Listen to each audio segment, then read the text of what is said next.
record on this computer. OK, alors, c'est parti. Donc, bienvenue à tout le monde. On va se présenter, moi puis Laurence. Puis, mais juste pour vous dire avant ça, les objectifs ce soir, les objectifs, c'est de partager avec vous un peu de théorie concernant le rapprochement interculturel et la communication interculturelle et vous donner quelques astuces qu'on a trouvées dans le contexte de la randonnée, plus spécifiquement.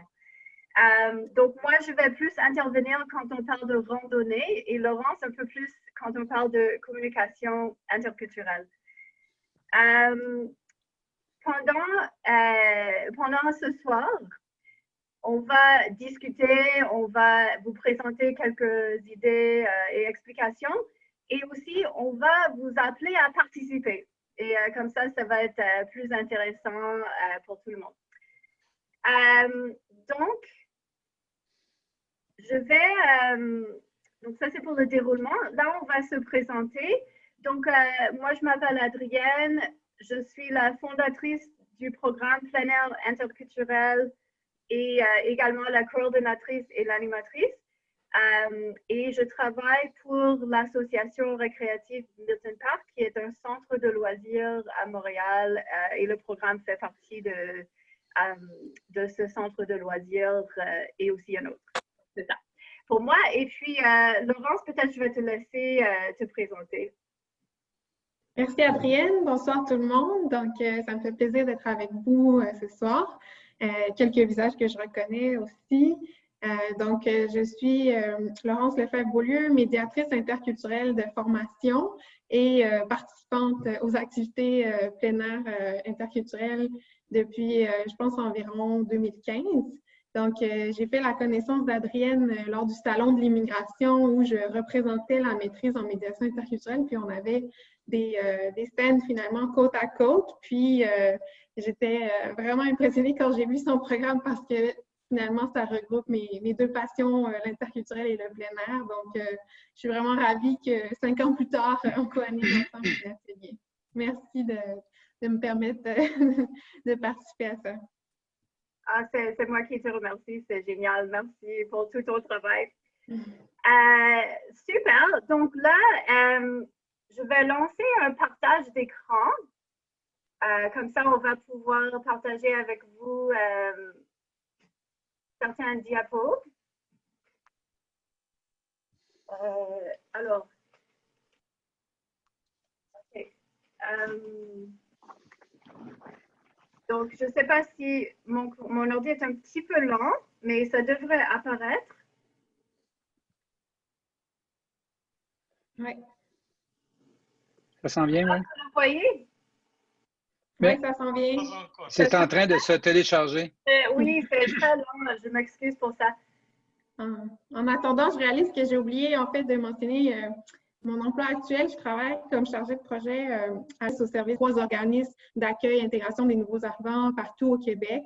Et je travaille sur un projet de formation en interculturel et immigration financé par la Ville de Montréal, donc sur le territoire montréalais plus spécifiquement. Puis je suis aussi bénévole à la clinique transculturelle de l'hôpital Jean Talon depuis 2015. Et j'ai travaillé anciennement dans le réseau de la santé en formation interculturelle aussi pour les intervenants de la santé. Désolée. OK, c'est apparu. Oui, c'est beau. On a perdu Adrienne. Adrienne. Pardon. Vous avez Ça y est, t'es là. J'étais partie, mais là, je suis revenue. OK, super. Merci beaucoup. Donc, j'espère que ça va être un peu plus stable, mon Internet, mais je vais croiser les doigts. Alors, le prochain diapo, la randonnée interculturelle. Ça, c'est nous. Alors, juste rapidement, Plein air interculturel est donc co-présenté par 2 centres de loisirs à Montréal, l'Association récréative Milton Park et aussi la Maison de l'Amitié. Les 2 sont situés au plateau Mont-Royal. Merci à nos bailleurs de fonds, MEC, et puis dans le cadre de ce projet, la Ville de Montréal et le gouvernement du Canada. Mhm. Alors, maintenant, c'est là où vous allez commencer à participer. Donc, on ne peut pas vraiment faire le tour de table exactement parce qu'on n'aurait pas le temps. Mais... Est-ce que vous voulez juste parler logistique vite, vite? Les petits oui, aspects, excusez-moi. oui, vas-y, Laurence. Oui, donc c'est ça. Il y a quelqu'un qui m'écrit justement. Donc, on va vous demander de fermer votre micro lorsque vous ne prenez pas la parole, étant donné qu'il y a toujours un peu des petits bruits ambiants. Parfois, on ne s'en rend pas compte, mais c'est les défis de la technologie. Donc, sinon, nous, ça se peut qu'à certains moments, on ferme vos micros. Là, j'en vois qui sont ouverts, par exemple, puis vous allez voir, vous avez été muté par les hosts, donc on a ces pouvoirs magiques-là. Mais si vous voulez prendre la parole, on vous invite soit à écrire dans le clavardage si c'est plus simple pour vous. Sinon, il y a une option, encore une fois, dans la barre du bas sous participants. Vous pouvez vous retrouver puis cliquer sur lever la main. Donc, on va voir des petites mains bleues dans la liste des participants. Étant donné qu'on est beaucoup ce soir, ça va être quand même une certaine gestion logistique plus importante. Donc, la main bleue, là, lever la main, ça permet d'avoir la priorité de qui a levé la main puis donner un tour de parole intéressant. Sinon, il y a une façon simple, si vous voulez prendre la parole aussi rapidement, c'est de peser sur la barre d'espace le temps que vous voulez parler. Ça va ouvrir votre micro. Il faut le maintenir appuyé, puis une fois que vous le laissez, ça devrait le refermer. Donc ça, c'est un petit shortcut qu'on appelle. Sinon, on est là, bon, en soutien logistique aussi en même temps qu'on anime. Si vous avez des problèmes, vous pouvez toujours nous écrire en privé. On va essayer de se rendre disponible pour vous aider. Donc, à part ça, qu'est-ce qu'il y avait d'autre? Ben, c'est ça. Si jamais vous voyez que vous avez une connexion qui est instable, on vous invite aussi peut-être à enlever la caméra parce que ça peut aider pour votre connexion. Nous, on va essayer de la garder ouverte, mais ça peut être un truc. Donc, voilà. Super, merci beaucoup, Laurence. C'est ça pour se présenter. On va faire un petit exercice d'introduction. On aimerait savoir en un mot, qu'est-ce qui vous a incité à participer à cet atelier? Et puis, je vais partager avec vous dans le chat un lien. Donc, je vais vous inviter à cliquer sur ce lien et ça va vous permettre de répondre à cette question avec un mot ou ça peut être genre 3 mots, mais il faut qu'ils soient attachés par un tiret, sinon ils vont se balader tout seuls. Donc, j'espère que vous avez compris, mais je vais vous montrer ça dans le chat tout de suite. Alors, un instant, je veux l'envoyer à tout le monde. Et puis, voilà. OK. Donc, est-ce que tout le monde a vu dans le chat, envoyer à tout le monde le lien? Donc là, je vous invite à remplir votre motivation pour participer à l'atelier. Vous pouvez même écrire plus qu'une réponse. Donc, je vous donne 1 ou 2 minutes. N'hésitez pas, c'est le fun de participer. Ça va vous garder réveillé tout au long de la soirée. Et puis, on va regarder dans 1 minute les résultats aussi.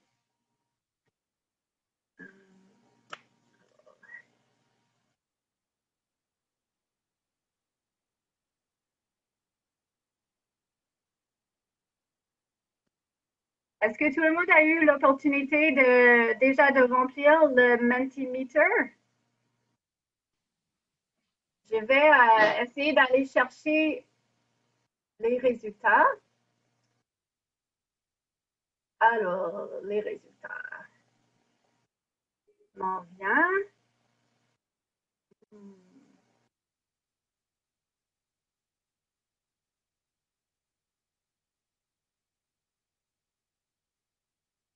Alors, un instant. Ah ouais. OK, moi je vois plein de résultats, mais vous les voyez peut-être pas encore. Laurence, est-ce que tu le vois ou pas encore? Si je clique sur le lien, non, c'est ça, on peut seulement participer pour l'instant. Oui, je crois que je dois relancer le partage d'écran. Alors, ça sent bien. C'est ça qui manque, en fait. Alors, le partage d'écran. Ah ouais, là, je le vois. Oh! Super. Oh, curiosité. Il y a beaucoup de curiosité. C'est le fun, ça. Découverte, intéressant, travail, bénévolat, animation. Wow. Médiation. Encore curiosité, découverte. Plein air activité, intégration, inclusivité, nature, projet au cégep, interculturel et COVID. Nice. Je ne vais pas toutes les lire, mais c'est vraiment intéressant. Très diversifié, oui. Excellent. Donc, je vais passer à la prochaine diapo. Je vais donc repartager l'autre présentation. Oups. Je crois que je dois recommencer. C'est pas grave, je m'en viens. OK. Tout le monde le voit de nouveau? Tu vois? Super. Oui. Okay. Alors, une activité pour vous qui va également nous aider à se présenter, mais aussi à commencer à expérimenter des activités qu'on pourrait faire en randonnée. Donc, j'ai une question pour vous qu'on va discuter en groupe de 2 dans des petites salles privées pour groupe de 2. Donc, la question, c'est si vous étiez un animal qui habite le Mont-Royal ou ça peut être ailleurs à Montréal aussi, vous seriez quel animal et pourquoi? Donc, j'aimerais ça que vous discutiez pendant 5 minutes avec votre partenaire de salle Breakout Room et préparez-vous à raconter la réponse de votre partenaire. Donc, vous n'allez pas nécessairement raconter votre propre réponse, mais vous allez écouter la réponse de votre partenaire et c'est ça qu'on va se raconter après dans le groupe. Donc, j'espère que vous avez compris la question. Je vais donc lancer des salles où vous allez être mis de façon aléatoire avec un partenaire. Si jamais il y a un problème technique ou quelque chose de bizarre arrive, merci juste de nous contacter, puis on va venir vous aider. Donc, je vais vous organiser dans les... Et juste pour préciser, ça ne sera pas enregistré pendant que vous êtes dans vos salles, donc oui, ça reste anonyme. Ce qui se dit dans les salles reste dans les salles, à moins que ce soit repris après. Exactement, c'est ça. Donc, je vais créer les salles, puis je vais les ouvrir. Vous allez être invités d'aller discuter donc pendant 5 minutes et je vais arrêter l'enregistrement pendant ce temps-là. Alors, c'est parti.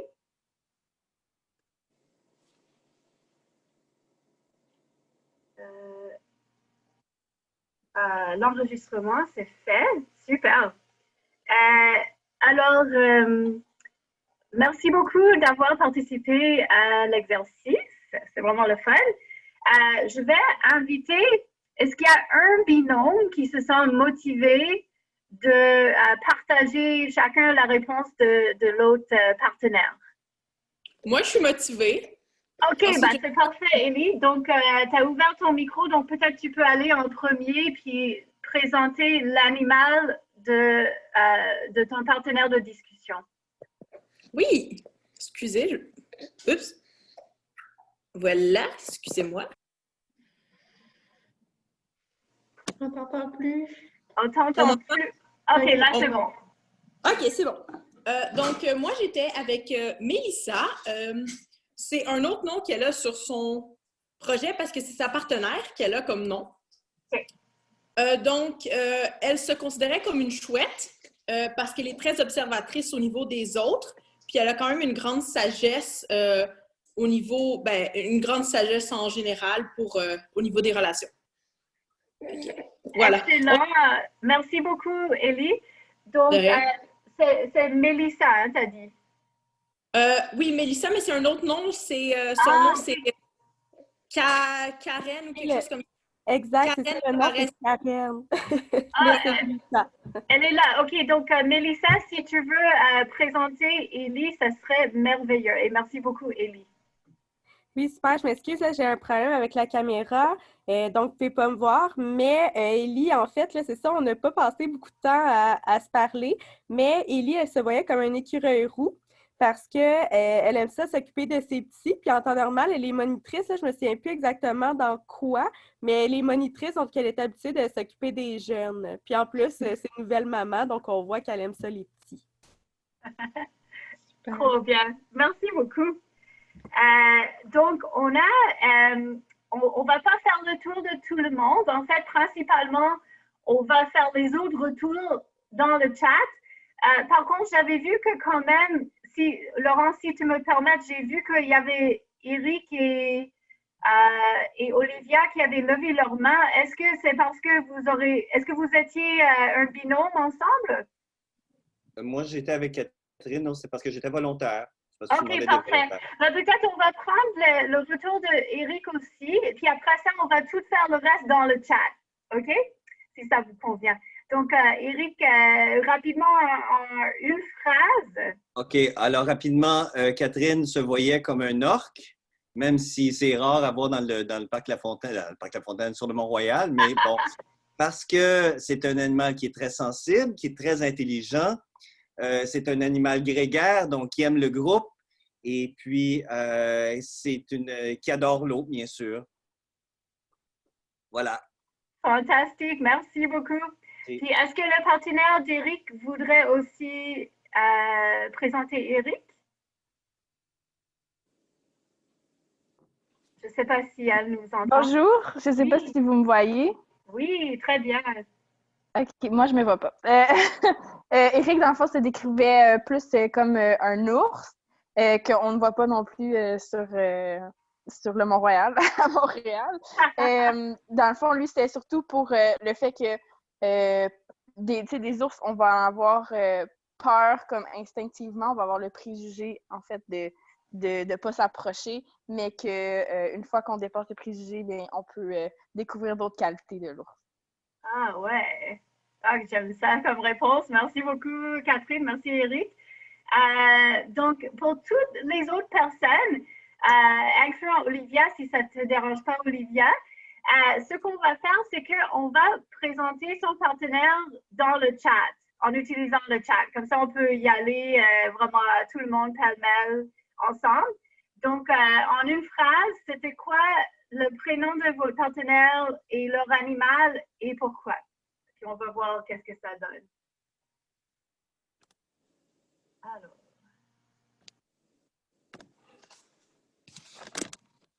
Donc, est-ce qu'il y a des réponses, des gens qui sont motivés pour répondre dans le chat, pour présenter l'animal? Ah oui, OK, on commence à voir. Léa était un écureuil, acrobatique, toujours alerte pour savoir où creuser et toujours en train de garder son équilibre. Daniel, un papillon pour la liberté. On a un Tania rayé. On a Magdalena, le hibou pour la curiosité.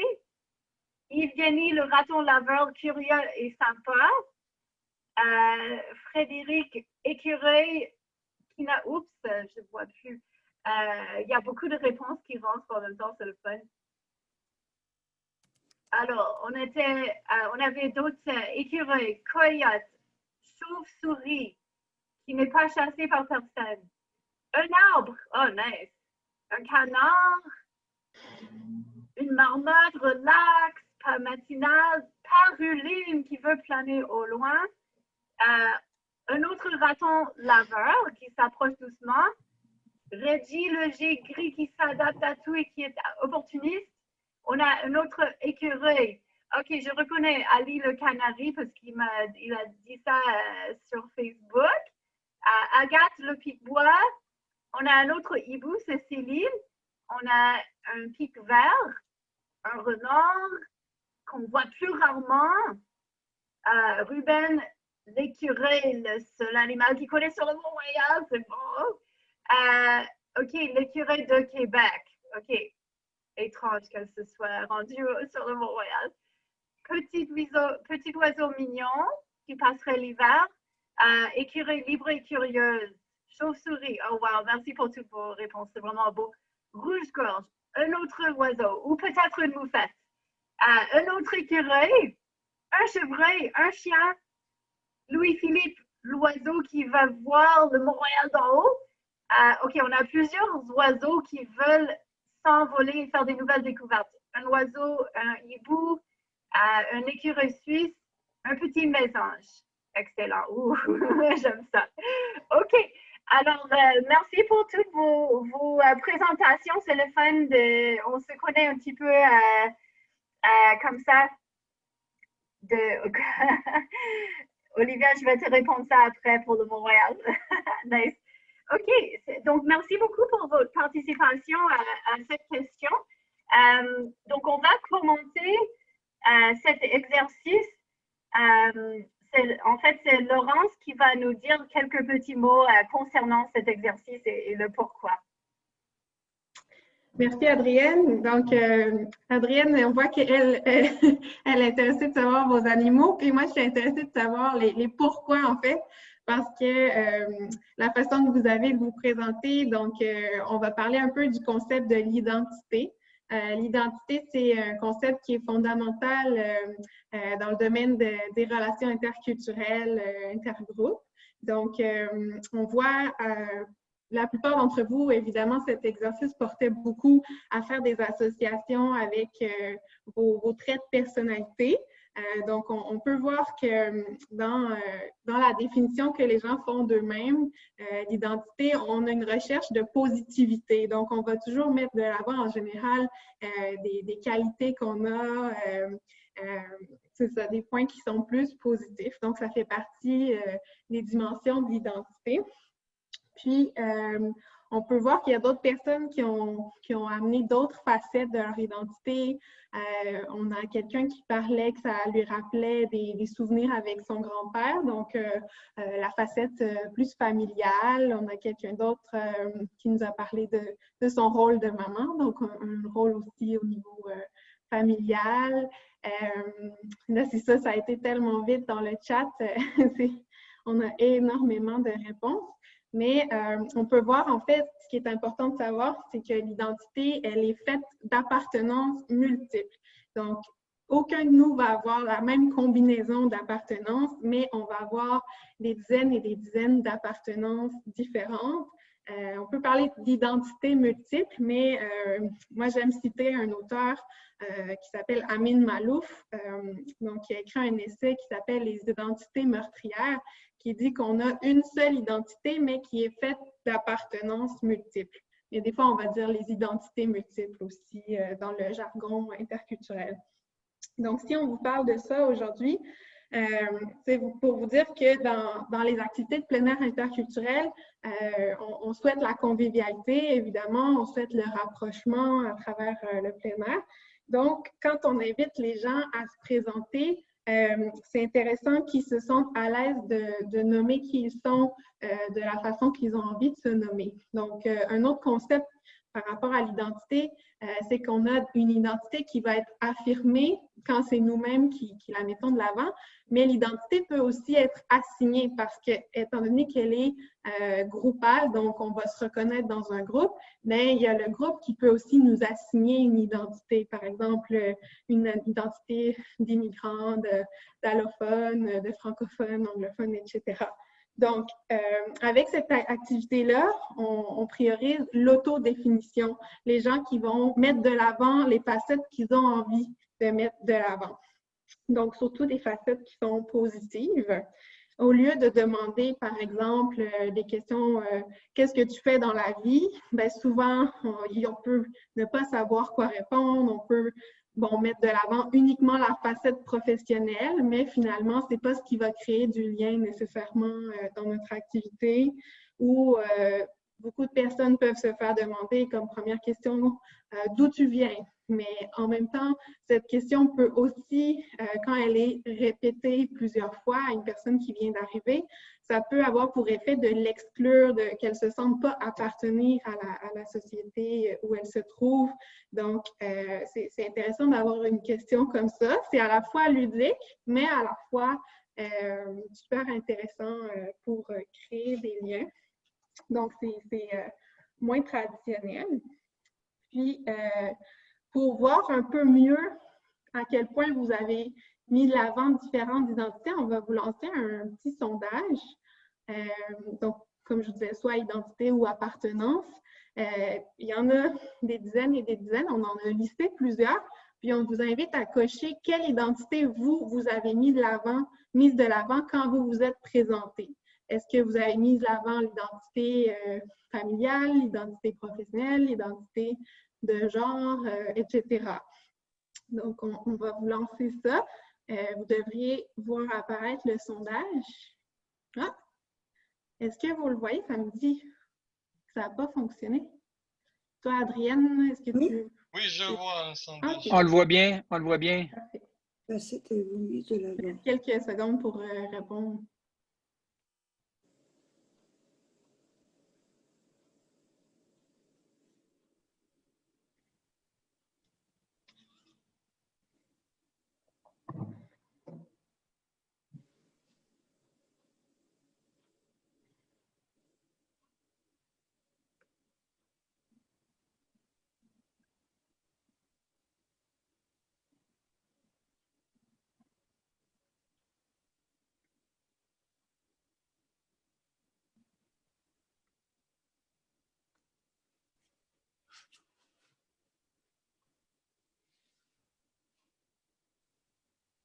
Super, pas mal tout le monde a répondu. Inquiétez-vous pas, ça non plus. Ça aussi, c'est anonyme, là. On ne comptabilise pas. Génial. Ben, je me demandais si vous alliez tous sélectionner un trait de personnalité, mais finalement, c'est quand même partagé. Je vais vous le présenter à l'écran. Donc, identité sociale, groupe social ou passe-temps. Ah non, c'est pas celle-là. C'est un trait de personnalité, évidemment, qui est arrivé en premier avec quasiment 60%, mais on a presque toutes les identités, finalement, sauf l'identité religieuse, qui ont été mises de l'avant. Il y en a qui ont parlé de leur profession, leur origine ethnique, familiale, genre, linguistique, appartenance à un lieu, expérience. Donc, c'est vraiment super de voir, de constater ça. Je vais le fermer. Puis, en fait, c'est ça, je vais juste conclure en parlant encore un peu de l'auteur que j'aime beaucoup, Amin Maalouf. Je pense que c'est dans la diapo suivante. Oui, c'est ça? Pardon? C'est bon? Oui. On le voit pas, non? Ah, OK. Oui, je comprends. Qu'est-ce que je fais? Pardon. Donc, Amin Maalouf, en fait, il a écrit en 1998 l'ouvrage « L'essai, les identités meurtrières » parce que lui-même, il a une identité qu'on peut dire complexe. Il est à la fois arabe, à la fois chrétien, donc deux identités qui sont pas toujours retrouvées chez les gens. Donc, ça l'a amené à se questionner sur la construction identitaire, mais aussi sur les relations entre les groupes, donc pourquoi il y a des guerres, pourquoi il y a des gens des groupes qui se confrontent, parce que des fois, on construit notre identité aussi à la différence des autres. Donc, l'identité, c'est toujours à la fois, on souhaite être unique, à la fois, on souhaite appartenir à un groupe, se différencier des autres. Donc, une de ces citations, chacune de mes appartenances me relie à un grand nombre de personnes. Cependant, plus les appartenances que je prends en compte sont nombreuses, plus mon identité s'avère spécifique. Donc, je la trouve intéressante quand on parle de rapprochement interculturel parce que finalement, moi, ça me dit que je pourrais avoir un point commun avec pas mal tout le monde sur la planète quand on y pense, que ce soit mon identité de femme, mon identité nationale, mon identité linguistique, etc. Mais si je commence à lister mes identités, ben là, je deviens une personne unique, puis il n'y a personne d'autre qui a la même combinaison d'identité. Puis une autre de ces citations que j'aime beaucoup, c'est notre regard qui enferme souvent les autres dans leur plus étroite appartenance et c'est notre regard aussi qui peut les libérer. Donc, quand je disais que l'identité peut être affirmée, mais elle peut aussi être assignée. Donc, quand on nomme une personne X, alors que ce n'est pas la façon qu'elle se voit, ça peut l'enfermer dans cette identité-là et finalement créer une tension identitaire. J'espère que je suis pas... On est quand même en soirée. J'espère que c'est pas trop théorique pour vous. Je vous vois pas tout le monde. Mais j'aimerais vous demander, peut-être pouce levé avec la fonction réaction, si vous avez été confortable dans cette façon-là qui vous a été proposée de vous présenter. Donc, en utilisant la comparaison à un animal. Donc, oui, je vois plusieurs pouces. Super. Est-ce qu'il y a une personne qui voudrait s'exprimer, étant donné que c'est difficile en ligne d'avoir les rétroactions? Ben, moi, j'aimerais intervenir. Oui. OK. Moi, je pense que l'identité, peu importe d'où tu viens dans le monde, là, on est dans différentes régions du monde. Je trouve ça le fun, moi. Mais je dirais que c'est un peu aussi la mission de la RMP, là, parce que je connais Adrienne, moi également, depuis un bout. Puis le fait d'emmener le monde dans un contexte de loisirs, de plein air, je pense que c'est là qu'on connaît vraiment les gens. Au-delà des différences de langue, des différences de croyances, de religion, d'engagement politique, moi, je me rends compte qu'en plein air, puis je pense qu'avec Adrienne, on le réalise depuis longtemps parce qu'on se connaît depuis un bout également, moi et elle et moi, je me rends compte que c'est vraiment, vraiment dans la nature, en plein air, qu'on découvre les gens pour ce qu'ils sont vraiment. C'est-à-dire que des complicités possibles, ou moins, peuvent s'établir. Et c'est au travers, ici au Québec, ça veut dire au travers des activités toutes saisons, 4 saisons, parce qu'on vit cette réalité-là. On a un hiver, on a un été, on a 4 saisons, mais on est également très privilégiés. Je pense qu'Adrienne, avec la mission de la RMP, il surfe là-dessus depuis longtemps. Moi, je trouve ça extraordinaire. Et ça m'a permis de rencontrer bien du monde aussi que j'aurais jamais eu l'occasion de rencontrer, jamais. Parce que dans la clientèle que je vais chercher, c'est autre chose. Puis, en tout cas, je trouve ça vraiment, vraiment, vraiment motivant. Puis, entre autres, ce soir, quand on se retrouve, ben c'est ça. Il faut juste avoir en tête la mission de la RMP. Puis, toujours, en tout cas, moi, je trouve ça vraiment, vraiment précieux. Et je trouve que c'est au travers de ça qu'on découvre le monde réellement et même des fois intimement. Voilà, c'est ça. Merci, Reddy. Je pense qu'Adrienne voulait justement aborder le point comme quoi la nature, ça peut être un bon point pour libérer la parole puis se rapprocher. Mais ce que je pourrais dire par rapport à ça, c'est déjà l'activité plein air interculturelle, c'est certain qu'en s'y inscrivant, on rassemble des gens qui vont déjà avoir un intérêt pour le plein air et pour les relations interculturelles ou mieux connaître le Québec, s'intégrer. Donc, c'est là qu'on voit qu'en commençant avec une identité commune, on peut, oui, effectivement, se retrouver dans un groupe où on sent une certaine forme d'appartenance. Donc, merci de votre partage. Cool. Cool. Tu peux y aller, Adrienne, je pense que tu voulais compléter cette section. Oui, alors, je vais aller à... Oups, ça, on l'a déjà fait. OK. Donc, c'est ça, en fait, je voulais parler un peu des aspects que Reggie a mentionnés. Donc, en gros, on peut utiliser le contexte de la nature pour rencontrer d'autres personnes et créer des liens. Et d'habitude, dans la nature, on est un peu plus détendu, ou on espère en tout cas, on est en dehors de nos contextes habituels. Donc, ça peut être un bon prétexte. Et puis, en gros, pour moi, quand j'anime des randonnées ou d'autres activités de plein air interculturel, mon objectif, ça va être, surtout avec la randonnée, en fait, de trouver des façons d'encourager les participants à discuter entre eux. De différentes façons, de façon à se connaître et à, j'espère, nouer des liens quand ça fonctionne bien. Puis, il y a des côtés philosophiques et stratégiques comme ce que Laurence a mentionné, mais il y a aussi le côté pratique. Donc, quand on est en randonnée et on veut avoir une discussion, le largeur du sentier nous permet en gros de parler en groupe de 2, parfois en groupe de 3. Mais au-delà de 3, quand on marche, c'est vraiment difficile d'avoir une vraie discussion avec des gens. Donc, c'est pour ça que je vous ai mis en groupe de 2 pour l'exercice qu'on vient de faire. Et puis, souvent, ce que je vais faire, c'est que, par exemple, quand on monte le Mont-Royal, quand les gens commencent à être un petit peu fatigués, peut-être un peu essoufflés parce qu'on vient de monter, ben là, c'est un super bon moment pour faire une petite pause. Et là, on peut faire un retour de groupe où on peut partager les mini-discussions qu'on a eues en binôme. Donc, souvent, c'est comme ça que moi, je me suis mise à fonctionner. Donc, c'est un bon moment. Ce n'est pas nécessairement tout le monde à chaque fois qui doit faire un retour, mais l'opportunité est quand même là.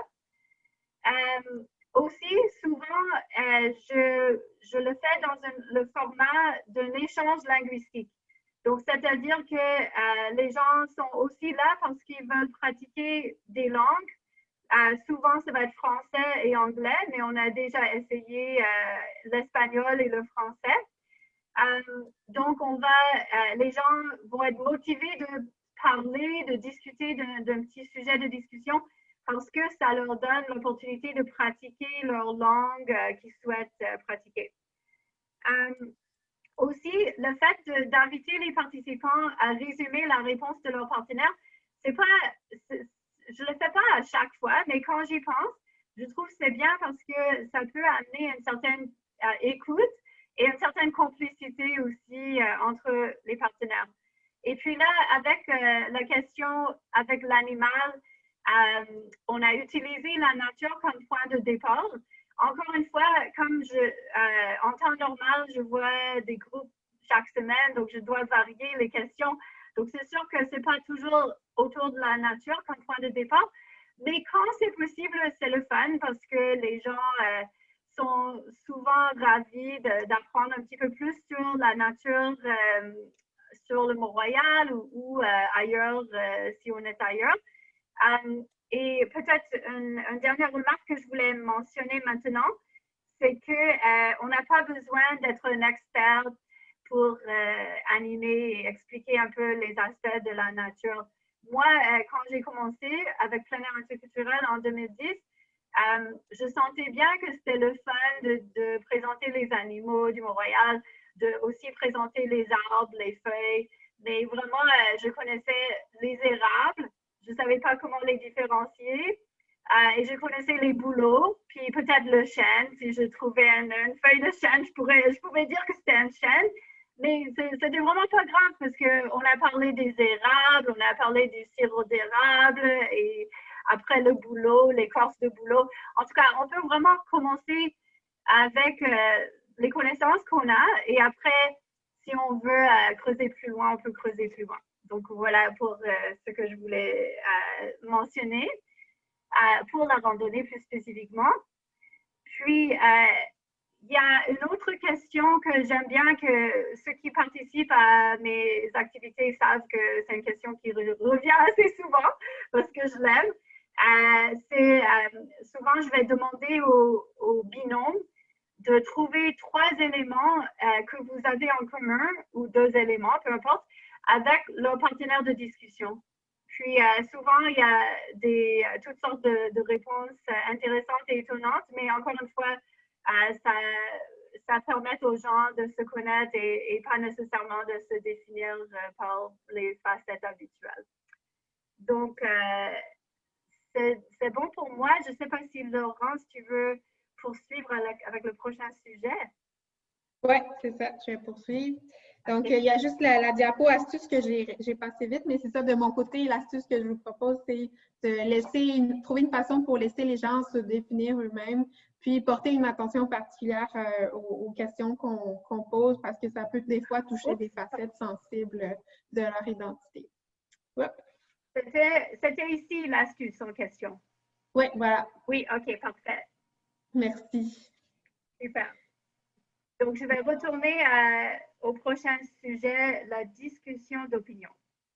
Oui, donc un autre aspect qu'on voulait aborder avec vous dans ce qui est de la gestion des groupes de plein air interculturel, c'était les discussions d'opinion parce que on sait que parfois, les activités de groupe peuvent mener à... en fait, on peut nous-mêmes, en tant qu'animateurs, décider de poser des questions d'opinion pour faire interagir les gens. Par exemple, on pourrait vous demander, parlez-nous d'un article que vous avez lu aujourd'hui dans l'actualité et ce que vous en pensez.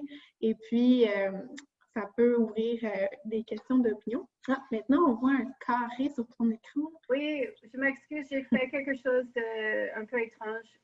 Est-ce que là, ça va mieux? Oui. OK. Donc, je voulais vous demander, en fait, quelles sont les opportunités et les risques que vous voyez au fait de poser des questions d'opinion dans un groupe pour stimuler les discussions. Donc, vous pouvez peut-être lever la main, puis on va prendre une ou deux interventions.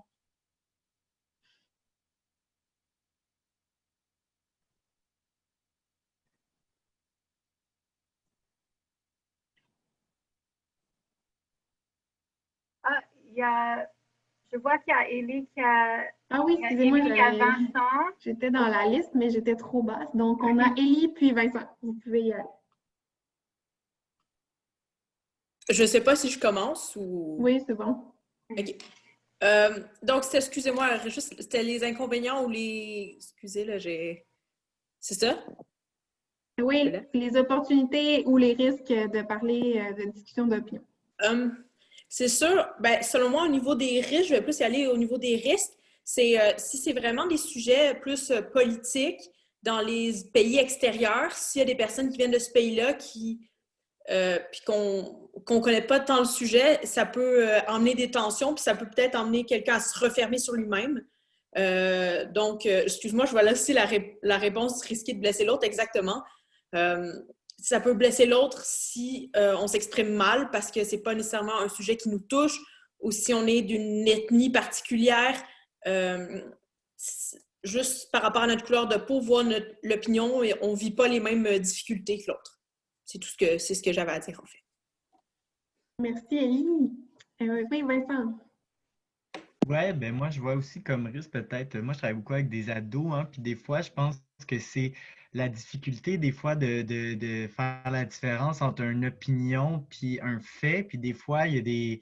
Ça peut apporter des discussions où il y a des gens qui vont vraiment présenter comme quelque chose que dans leur tête, c'est un fait, c'est pas une opinion.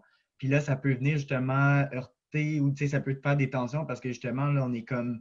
Il y en a qui sont même pas en mesure de faire non, mais c'est pas une opinion dans leur tête, c'est vraiment juste comme c'est comme ça, puis il n'y a même pas place à la discussion. Ça peut être parfois un peu compliqué, mais c'est sûr que comme opportunité, ben je pense qu'on l'a dit, là, d'être dans la nature, vu qu'on est dans déjà un peu les tempéraments, puis ben en même temps, des fois, ça va être intéressant d'être dans un contexte où est-ce qu'on est dans un groupe encadré où il y a plusieurs opinions qui vont se mélanger alors que ce genre de discussion-là, si ça aurait lieu peut-être, je sais pas, mettons, dans l'autobus entre deux inconnus, ça pourrait escalader peut-être plus vite que si c'est dans un contexte qui est plus organisé, on va dire. Merci, Vincent. Il y a Noémie qui a levé la main, mais ça va être la dernière que je vais prendre puisqu'on n'a pas beaucoup de temps ensemble. Tu peux y aller. Oui, mais en fait, les risques aussi sont par rapport peut-être au manque de nuances que les barrières langagières peuvent amener. Des fois, ils n'ont pas nécessairement tout le vocabulaire dont ils aimeraient en fait être armés, si on veut, pour avoir un débat d'opinion puis bien exprimer leur opinion comme ils aimeraient. Mais il y a les mots qui manquent, puis des fois, ils vont aller avec des mots très extrêmes qui sont beaucoup plus radicales que finalement leur opinion. Puis c'est là aussi que ça peut, comme on disait tantôt, blesser ou aussi surprendre ou peut-être finalement taire la discussion parce que les gens n'osent pas aller non plus dans cette radicalité-là.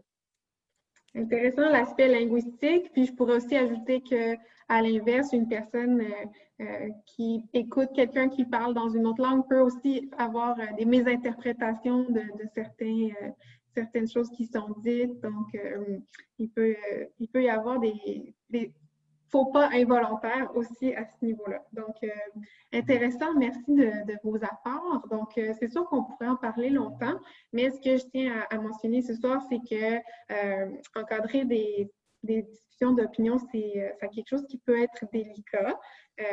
Puis, surtout, à l'heure actuelle, on est dans une société où il y a une grande polarisation sociale, étant donné qu'il y a les réseaux sociaux, il y a beaucoup d'accès à l'information, on est bombardé par l'actualité, les médias de toutes formes. Et on peut voir aussi une certaine banalisation des fois des discours qui seraient plus extrémistes ou des discours de haine. Il y a beaucoup d'augmentation des discours de haine en ligne, des crimes haineux aussi. Donc, c'est sûr que comme dit Reggie, en général, on est des gens qui sont super ouverts, ça se passe vraiment bien. Moi, personnellement, pour avoir assisté à de nombreuses activités avec Adrienne, j'ai jamais été témoin de situations de tension ou quoi que ce soit. Puis, je pense que la personnalité d'Adrienne, le modèle qu'elle incarne aussi, ça joue beaucoup là-dedans. Mais étant donné que je suis dans le domaine des relations interculturelles, c'est quelque chose qui me tient beaucoup à cœur, le vivre ensemble, le fameux vivre ensemble.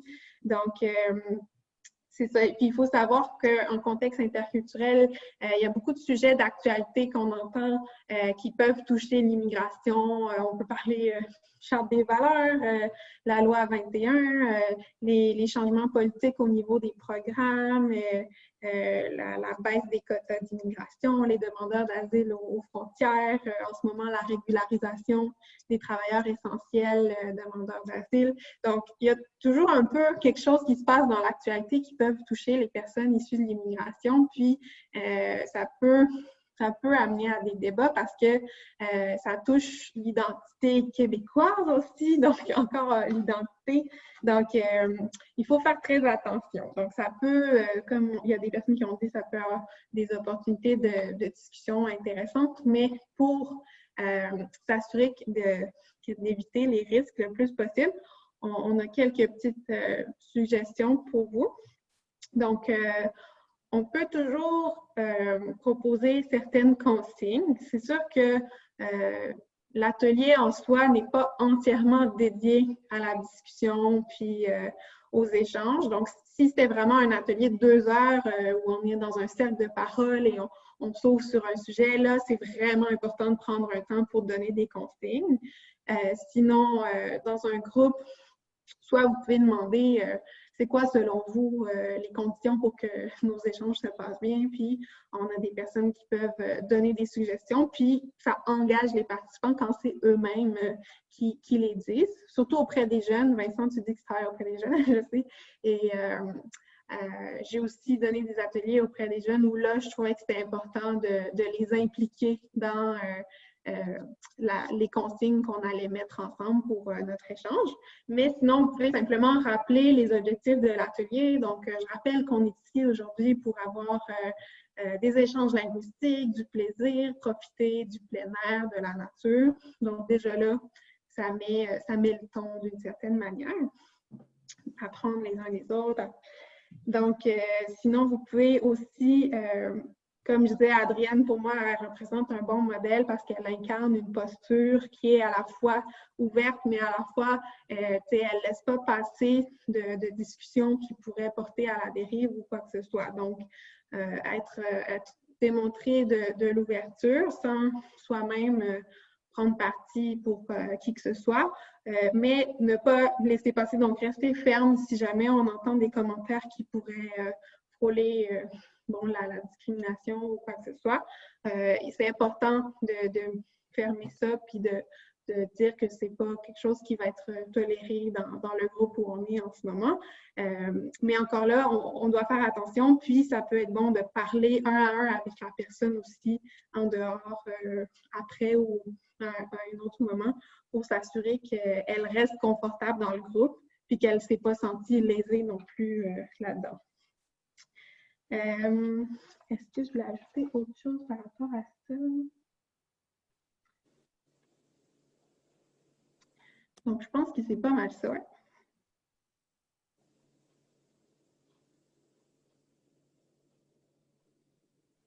Je suis passée à la prochaine diapo, mais juste avant de se lancer dans cette prochaine discussion, je voulais juste rajouter, personnellement, dans mes randonnées, donc je suis toujours à la recherche de différents sujets pour les randonnées.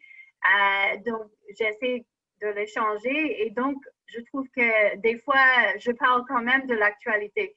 Mais donc, je pense pas que le message, c'est ne pas parler de l'actualité, jamais, jamais, mais juste comme Laurence suggère et comme les autres ont mentionné, de réfléchir un peu et d'être prêt. En fait, juste d'être prêt qu'il y a certaines discussions qui vont être un peu plus délicates et de préparer le terrain simplement. Et comme ça, on peut sans doute parler de presque n'importe quoi.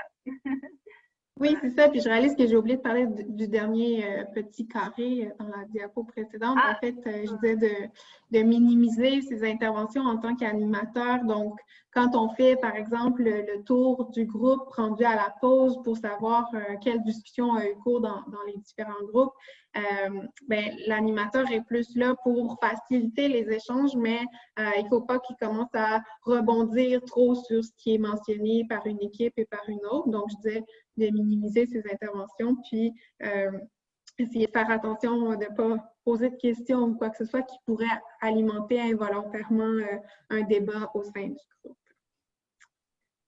Ouais. J'allais dire autre chose, ça m'échappe, ça va me revenir. OK. Donc, il est déjà 20h05, mais on est exactement dans les temps, bravo. Oui, on est dans le temps. Super. Donc, on voulait vous demander un petit groupe, ce serait quoi, selon vous, les conditions gagnantes? Donc, on va vous demander d'en cibler 3, les conditions gagnantes d'un échange interculturel, donc pour que ça se passe bien. Donc, on va vous remettre en petit groupe. Je vais laisser Adrienne se charger de ça. Oui.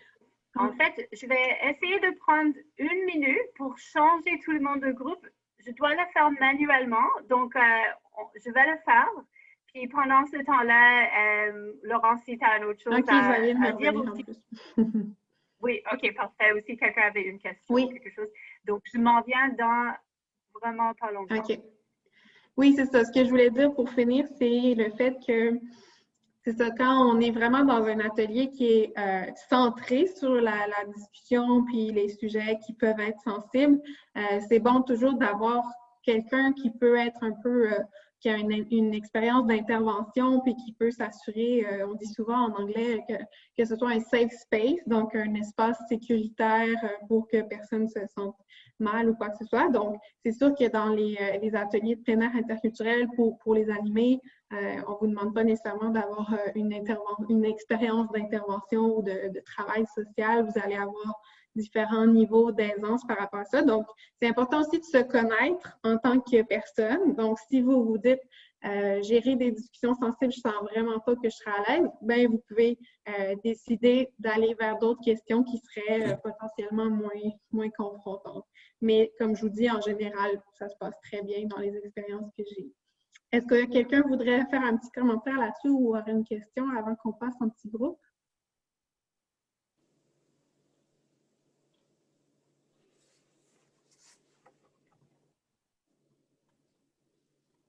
C'est presque terminé.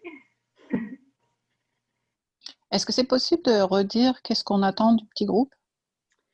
Oui, c'est ça. Donc, comme à l'écran, vous pouvez nommer, cibler 3 conditions gagnantes d'un échange interculturel qui serait réussi selon vous. Donc, quelles conditions mettre en place pour s'assurer ou pas nécessairement mettre en place, mais des conditions qui seraient présentes pour s'assurer que l'échange entre des personnes de différentes appartenances se déroule bien.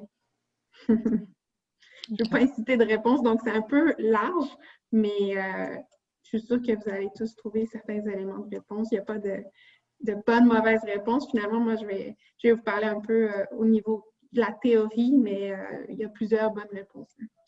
Donc là, j'ai enfin terminé. Donc, je vais nous mettre en groupe et on aura quelques petites minutes pour discuter de ce sujet. Alors, on y va. Puis, n'hésitez pas si vous vous retrouvez seul dans votre groupe ou s'il y a un autre problème technique, de nous le signaler. On se revoit dans pas longtemps.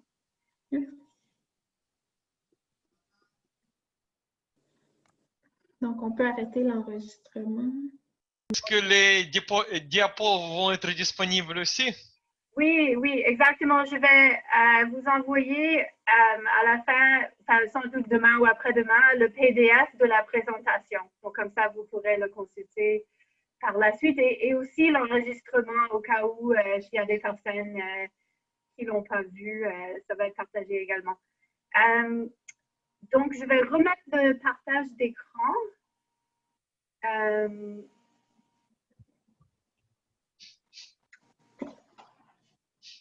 Voilà. Puis, OK. On va attendre un petit peu. Oui, ouh là là, pardon. Il ne fallait pas que je monte ça tout de suite, je m'excuse. OK. Donc, je vais te laisser, Laurence, poursuivre. OK, merci. Est-ce qu'on aurait deux groupes qui seraient volontaires, une personne par groupe, pour nous présenter leurs 3 conditions gagnantes?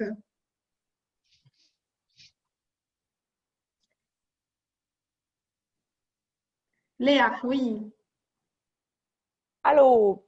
Ben moi, j'étais avec Élie de Gatineau, du RAC-ABSIC, puis on a trouvé beaucoup de ressemblances dans le climat de respect et collaboration, communication non violente, safe space et ouverture, ça dans le même bloc. Le langage accessible et le rythme, le débit pour parler. Et la bonne bouffe. Et ça, merci Élie, parce que c'est super important. Puis moi, je n'avais pas noté. Et c'est full important d'avoir une belle petite bouffe à partager, que ce soit un potluck ou des collations dans l'organisation et tout ça. Oui, il y a des gens qui lèvent le pouce. Merci beaucoup, Léa. Est-ce qu'on a un autre groupe qui veut partager ses réponses?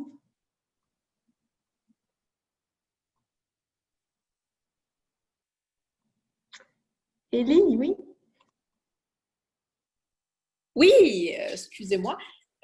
Donc, moi, j'étais avec Yannick.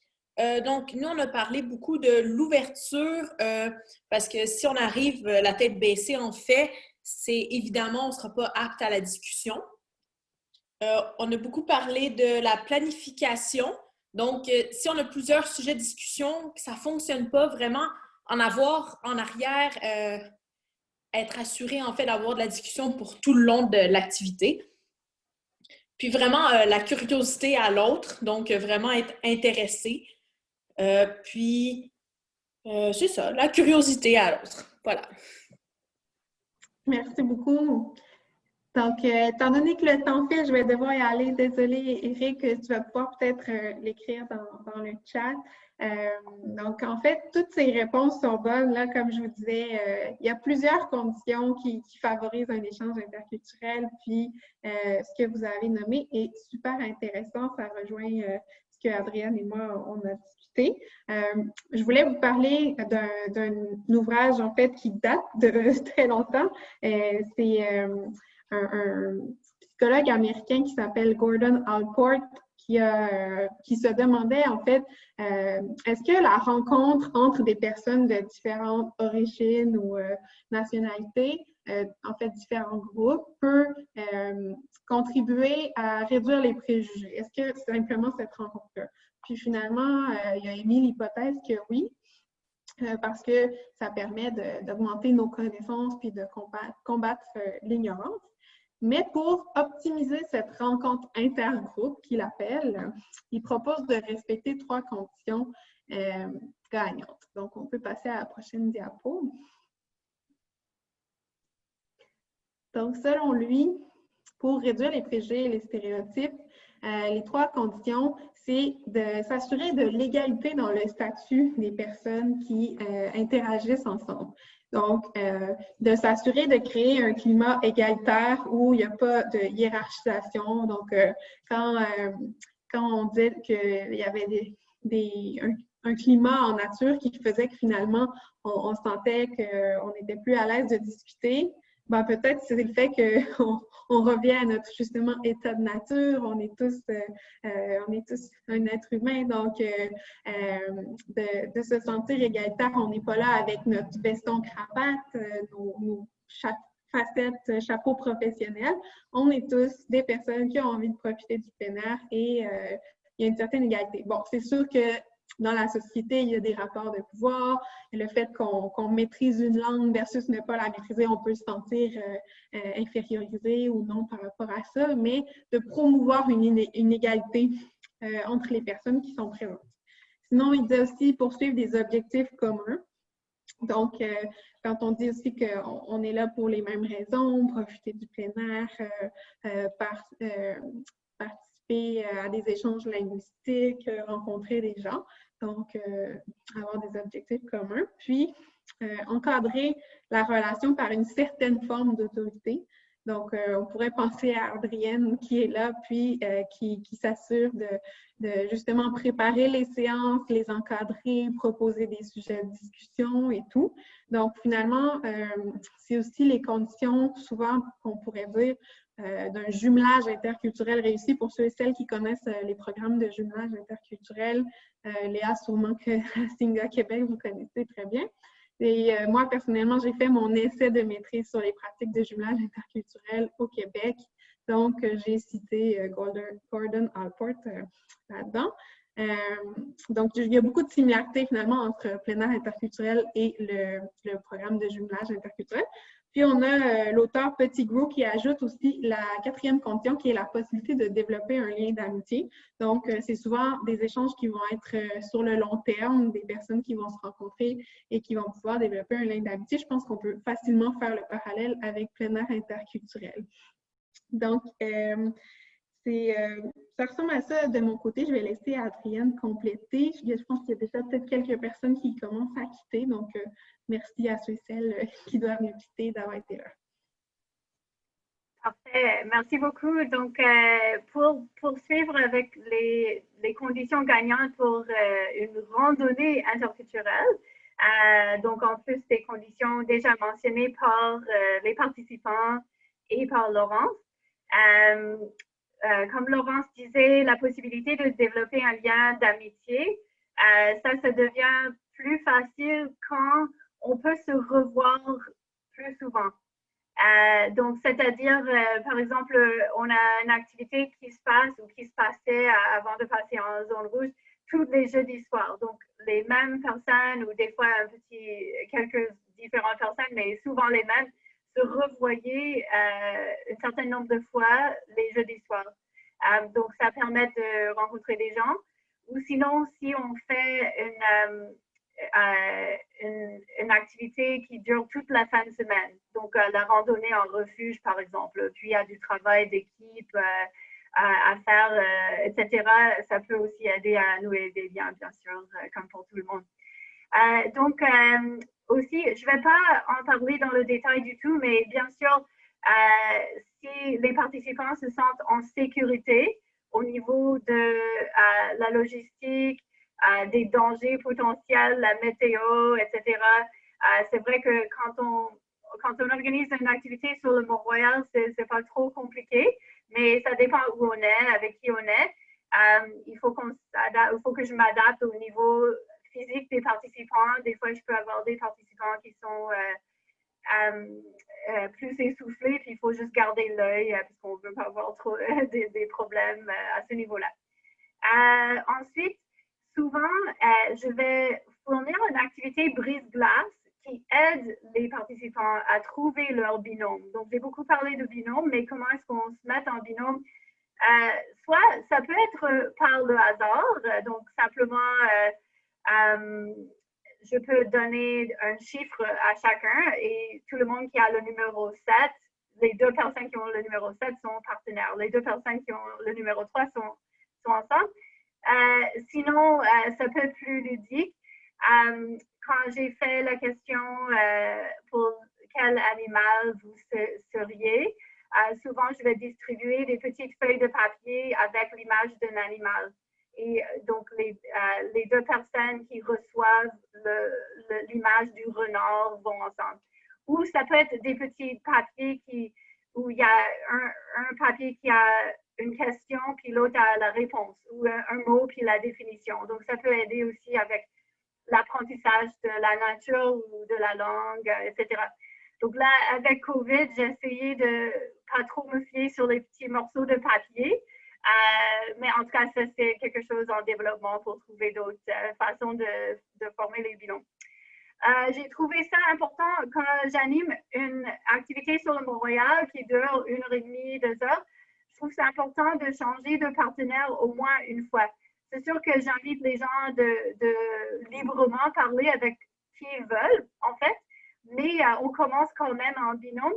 Et pour que ce ne soit pas trop gênant, je les incite à changer de partenaire parce que des fois, sinon, ils vont peut-être se sentir mal d'abandonner leur partenaire.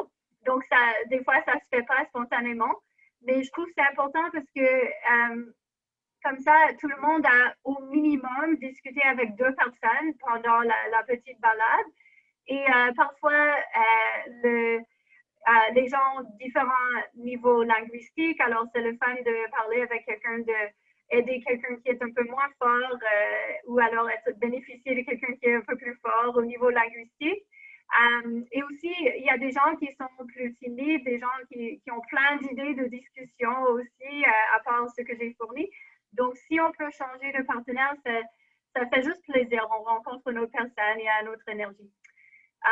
Et puis, j'ai déjà parlé de l'échange linguistique comme prétexte pour stimuler la discussion quand on randonne.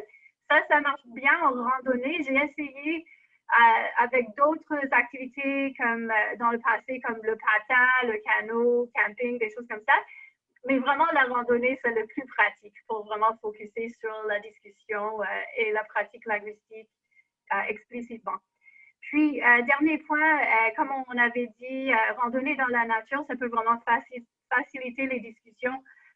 Il y a quelqu'un qui a même dit, des fois, si on marche côte à côte, donc c'est moins intense que d'être dans une salle qui peut être un peu plus stérile et de devoir se regarder dans les yeux qui peut être plus intense. Donc, peut-être le fait de marcher côte à côte, ça peut aider aussi.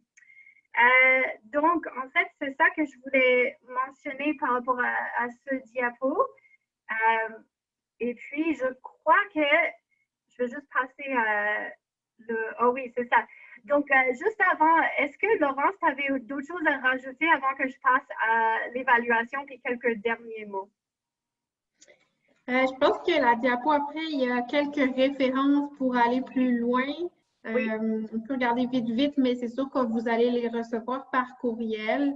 J'ai essayé de trouver des choses intéressantes et accessibles, mais il en existe plusieurs autres. Vous avez peut-être entendu parler des capsules vidéo de Briser le code, donc qui parlent du lexique entourant les questions interculturelles, les biais inconscients, les préjugés, les stéréotypes, les questions même autochtones, plusieurs. Ils ont gagné un prix Gémeaux, si je ne me trompe pas. Il y a sinon Ensemble pour le respect de la diversité, un organisme qui va dans les écoles pour parler avec les jeunes. Ils ont fait une capsule récemment à l'occasion du réseau des donateurs pour la paix. Ils faisaient en septembre là, plusieurs activités entourant la paix, donc comment être un bon allié, une bonne alliée. Il y a le CERDA, c'est un centre d'expertise sur les réfugiés et demandeurs d'asile. Donc, ils ont fait des fiches infographies sur l'approche interculturelle pour la vulgariser, plus au niveau de l'intervention sociale en santé, mais quand même. Puis, Margali Cohen-Emrique qui a fait plusieurs articles sur la fameuse approche interculturelle en travail social. Puis je pense qu'après, j'ai mis quelques ouvrages écrits que vous pouvez voir aussi au Progrès ou louer à la bibliothèque si c'est possible encore. Donc, on ne voit pas la prochaine, mais c'est ça, vous allez les recevoir par courriel. Attendez. Oui, il y avait une prochaine diapo, je m'excuse. Super. Voilà. Oui, donc je vais... notamment, Pardon, vas-y. L'essai dont je parlais tout à l'heure, en fait, je l'avais chez moi, mais je l'ai laissé, c'est ça, à la maison. Les identités meurtrières, pour moi, c'est vraiment une super découverte. Là. Je pourrais le relire et le relire sans arrêt. Voilà, merci. Excellent. Donc, avant d'aller plus loin, vous allez voir, je vous ai envoyé dans le chat un petit lien d'évaluation que je vais également vous envoyer par courriel après la fin de la discussion. Puis, c'est très, très court, mais ça va être vraiment utile pour moi et Laurence parce que c'est la première fois qu'on donne cet atelier en ligne. Donc, vraiment, ça va être des feedbacks très précieux. Donc, je vous remercie d'avance de juste prendre 2 minutes pour faire ça ou même juste 1 minute. Donc, aussi, je voulais remercier sincèrement Laurence qui a mis beaucoup de temps à préparer tout cela et ça en dehors de son travail. Je la trouve très courageuse et talentueuse. Alors, on est super chanceux d'avoir Laurence avec nous ce soir. Et aussi, j'aimerais remercier tous les participants avec vos interventions qui étaient super intéressantes. Merci d'avoir été prêts à participer, prêts à partager, à s'échanger et tout. Ça a vraiment enrichi la présentation. Puis, je veux aussi, là, on est rendu à 8h30. Donc, juste avant de passer à quelques questions, s'il y en a qui avaient des questions qui peuvent rester, je voulais savoir si je pouvais nous mettre en vue d'ensemble pour prendre une photo de groupe sur Zoom. Je sais que certaines personnes ont dû quitter, mais je vais enlever ça. Donc là, on a encore quorum. Pardon? On a encore quorum. On peut prendre la photo de groupe, la photo de famille. Parfait. OK, oui, on voit beaucoup de beaux visages. Excellent. Donc, je vais prendre un couple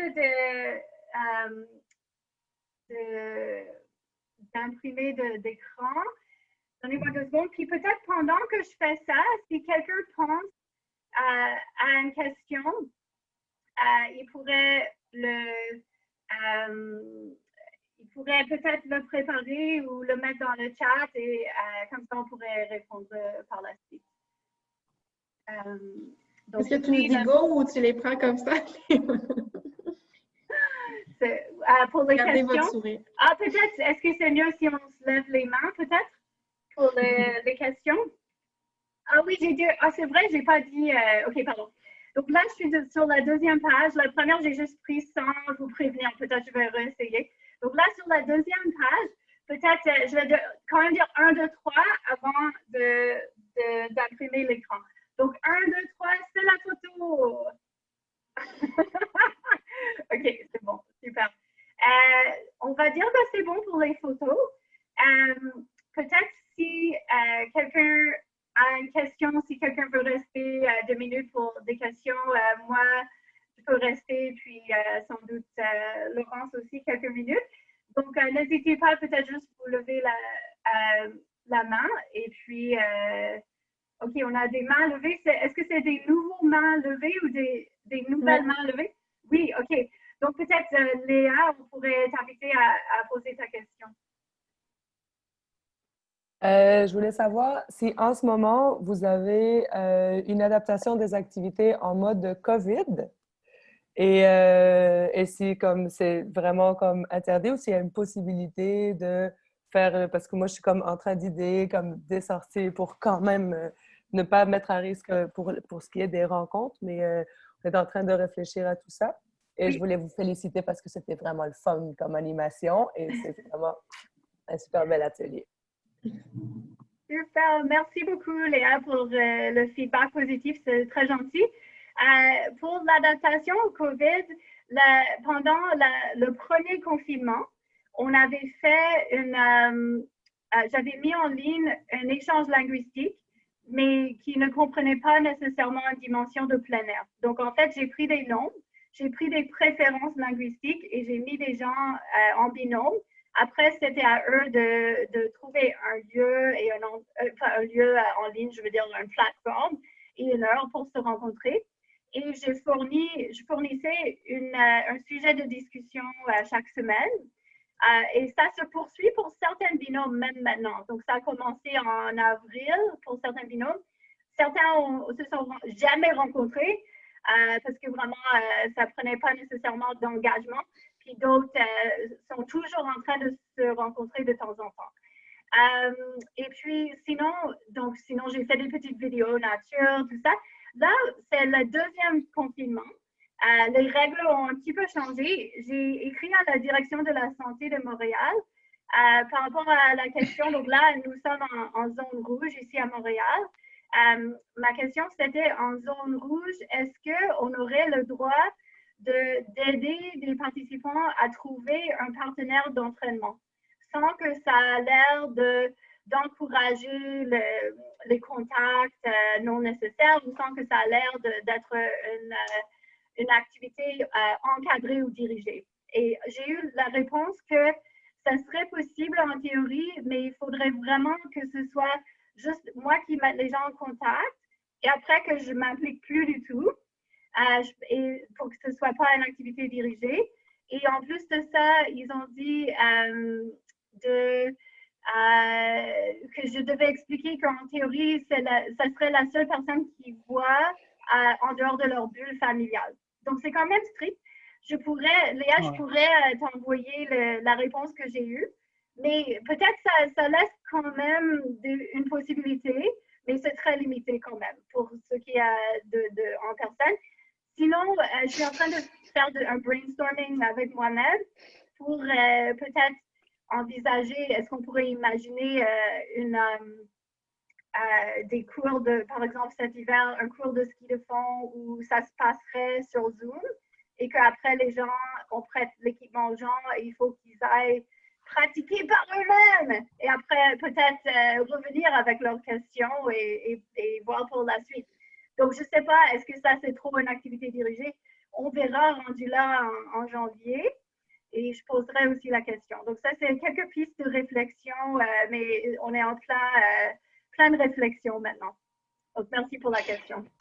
Mais moi, je rajouterais, Adrienne, ce qui aurait été intéressant, c'est sûr qu'on a le temps qu'on a, là, 1h30, mais dans un prochain rendez-vous, puisque c'est la mission aussi de la RMP, les activités 4 saisons dans la nature, tu aurais pu étaler tes champs de compétences et tes habiletés et ce que tu as organisé pendant les dernières années, pas au-delà de la marche, au-delà de la marche pour échange linguistique, là, entre autres le canot, les activités hivernales, les sorties en refuge, juste le goût de se mettre dans l'appétit parce que, en tout cas, la COVID, ça ne sera pas éternel, on va s'en sortir vivant, il faut s'en sortir vivant.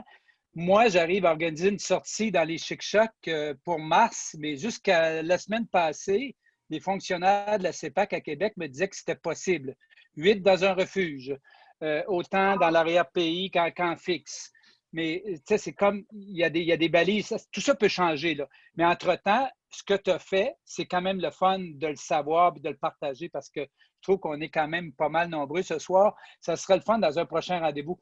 On manque juste de temps. Mais c'est vraiment, vraiment important de partager ton expérience parce que c'est tout ça, le vécu dans la nature, c'est aussi beaucoup toi qui le portes sur tes épaules avec beaucoup, beaucoup de monde depuis bien des années.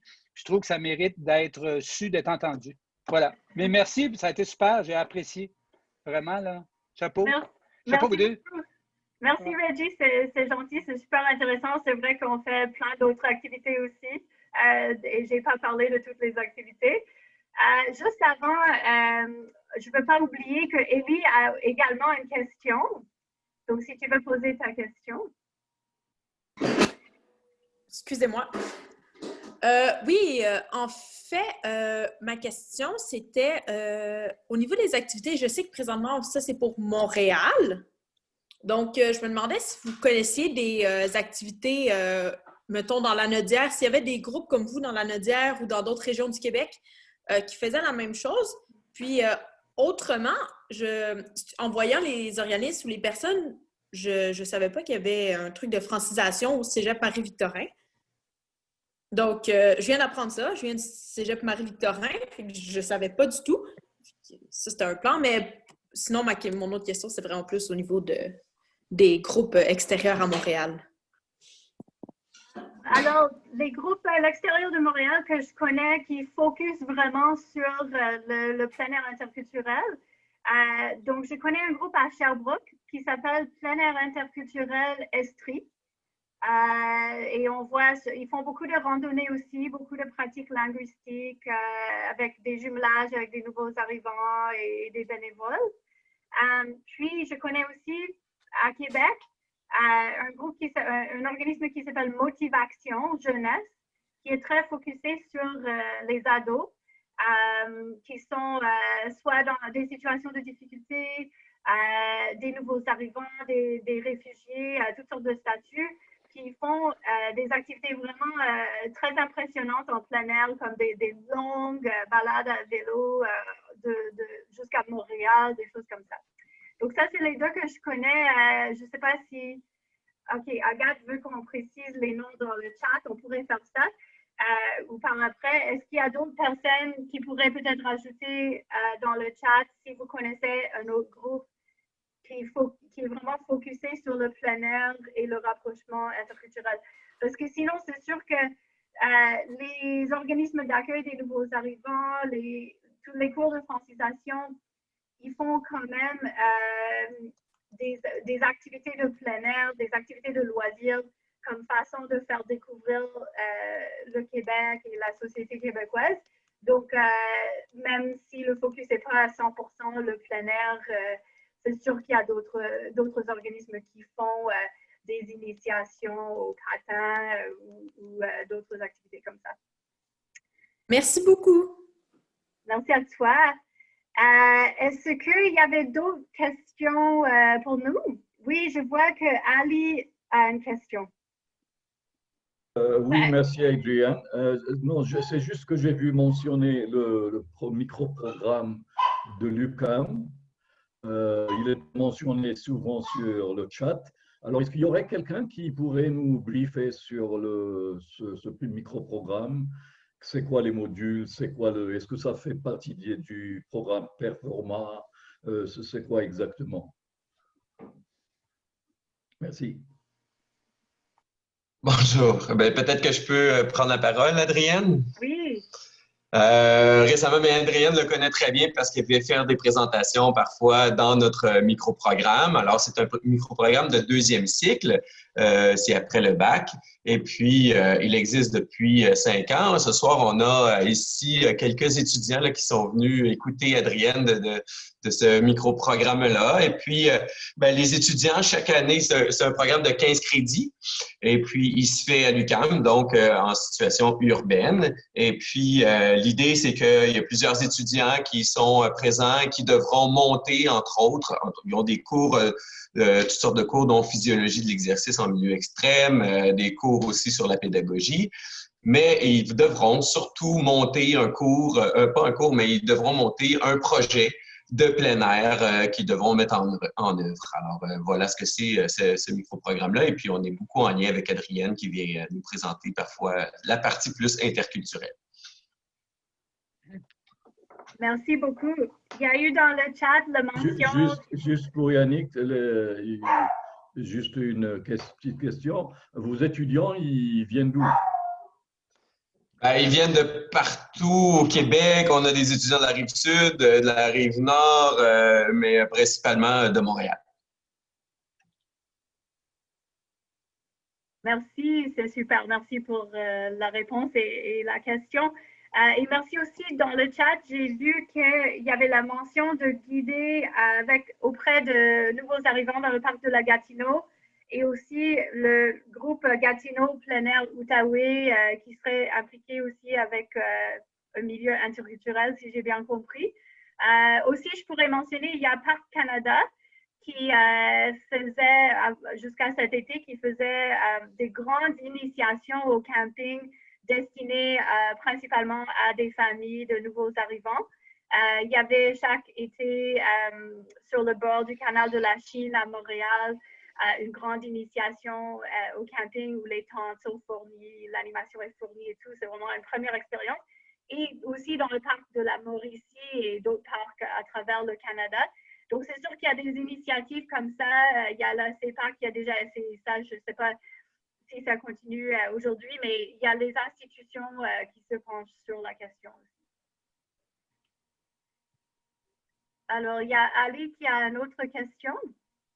Oui, Adrienne, je ne peux pas laisser passer cette occasion sans mentionner le rôle grandissant des meet-up et qui a pris une allure dimension internationale.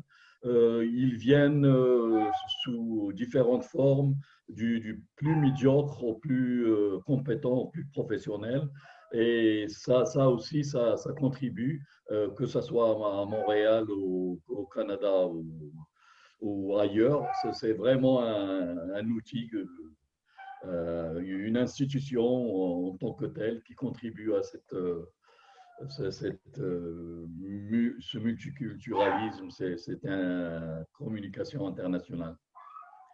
Je suis étonné que ça n'a pas été mentionné.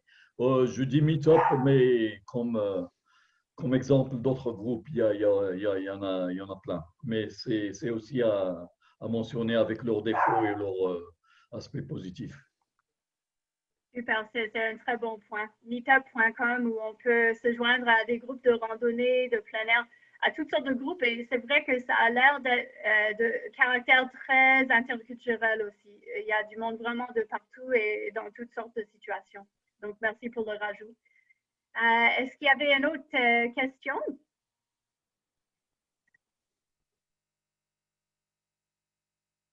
Donc, s'il n'y a pas d'autres questions, je vous remercie encore chaleureusement de votre participation et de votre très belle présence.